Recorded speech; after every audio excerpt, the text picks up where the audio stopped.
Okay, so, as we say, good diets, bad diets, and fad diets.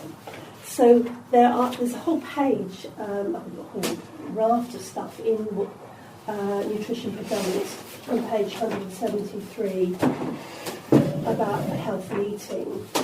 And in fact, it actually goes on right through the book, actually. There's a whole chunk of it. It's quite a big section. Yeah, and in fact there's two sections, and types of diet as well, in from 353 onwards. Yeah, foods and processed food we're looking at. But just to give you some, idea of what's actually out there. Now, I've actually given you in your information book other information on some popular dietary things that have been around or are still around, and information that's appropriate. See, one of the things, for example, it's because Nutrition for Dummies takes very much the government line on things, which is one of the reasons it's really good, because it actually shows its knickers, and that's actually quite useful, because it's like even in the last week there have been some serious queries come up in the press about cholesterol. It's like what we were talking about last time, and the handout I gave you about cholesterol in particular, are actually saying that, really making queries now whether how much of a red herring it is. And this thing about good fats and bad fats. And of course, Nutrition for Dummies takes the idea that, you've got to keep your cholesterol low because it's going to stop you having a heart attack, blah, blah, blah, blah, which then sort of feeds into the statins and all that sort of thing. And it's also remembering from a blood group point of view is that the government, and when they're putting out their info, they have to go for the majority of people. They can't divide us up into 4 or 5 little slots and say, well, yes, it's very good that you need to eat more of this, this and this, but actually, no, you guys over there, you do that, you'll be ill. So they have to do the across-the-board thing. So the whole idea, the push very much on the surface is, have a healthy heart.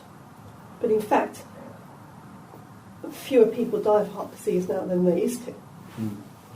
More people die of cancers now than they used to.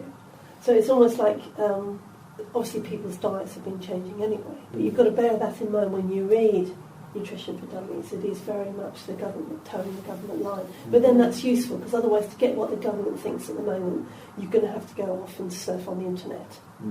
Because that's the only other way you can get it. I think from my perspective, when I see people in hospital, the vast majority do have cancer or dementia, an end stage of disease. Renal failure, that's another big one.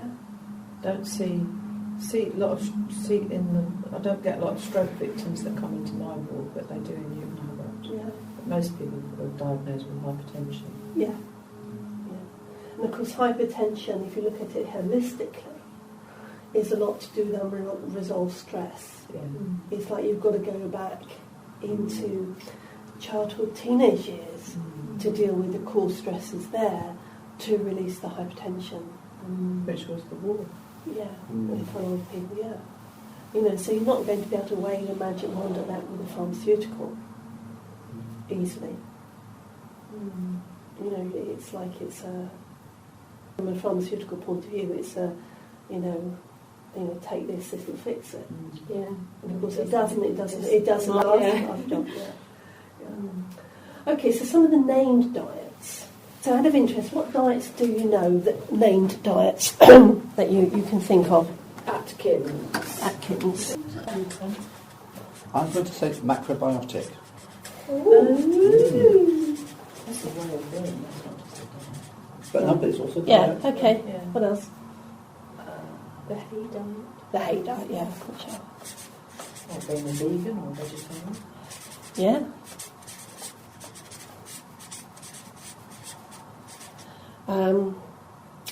There's also Cabbage diet. We're put under that.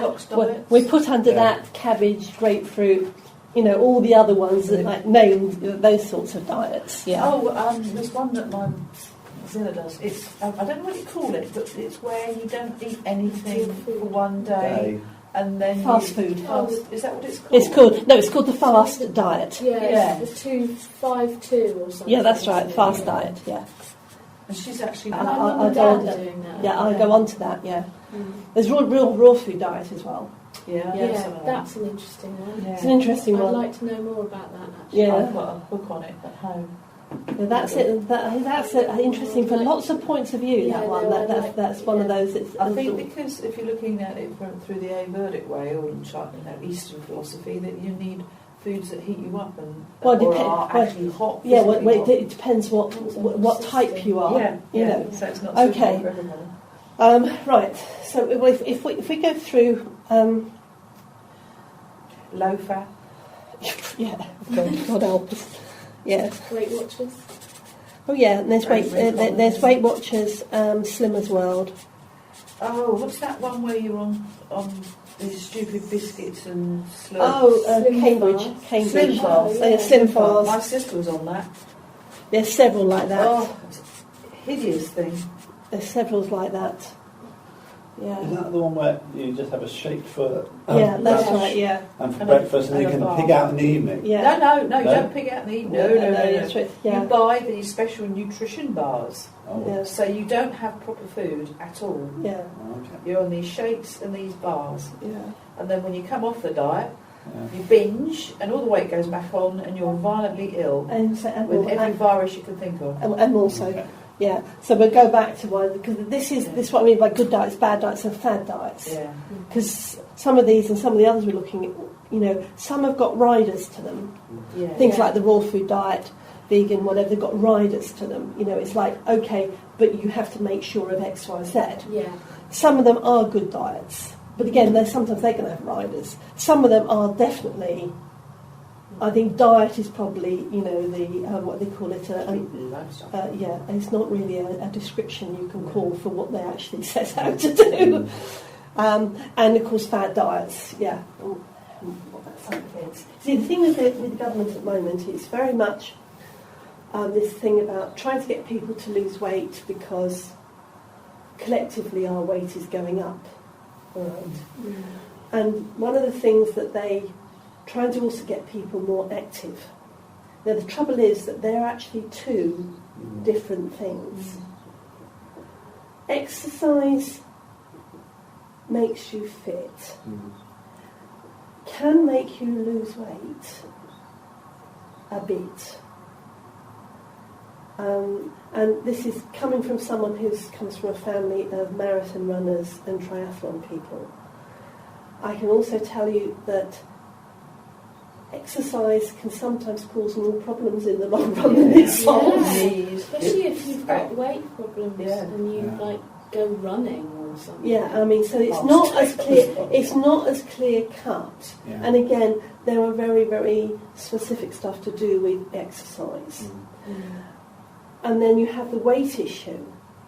You can be overweight and be very fit. You can be very decent weight or even underweight and be terribly unfit. The two don't go together, but you'll find, particularly it's like in your workbook, you'll see when you're answering questions, is that it's a stance that the government has, is the two of them are together. And they're actually not. Like in turn and martial arts, it's like fit and healthy are not necessarily the same thing. This is basically something to bear in mind, and so when you're answering your questions into a workbook, bear this in mind. You know, is that don't allow yourself to be spoon-fed by me or by the book or by anything else. Is you really think about what's going on, because it's important, because people are getting this from the media. The all-powerful media. The all-powerful media, and it's like, you know, it's like Ariana was saying earlier, there's a vast percentage of people who just accept that what's in the media is right. But it is interesting that I've noticed over the last 5 years, those people are getting very, very confused. Yes. In terms of, but I want to do the healthy thing, but what is it? Yeah.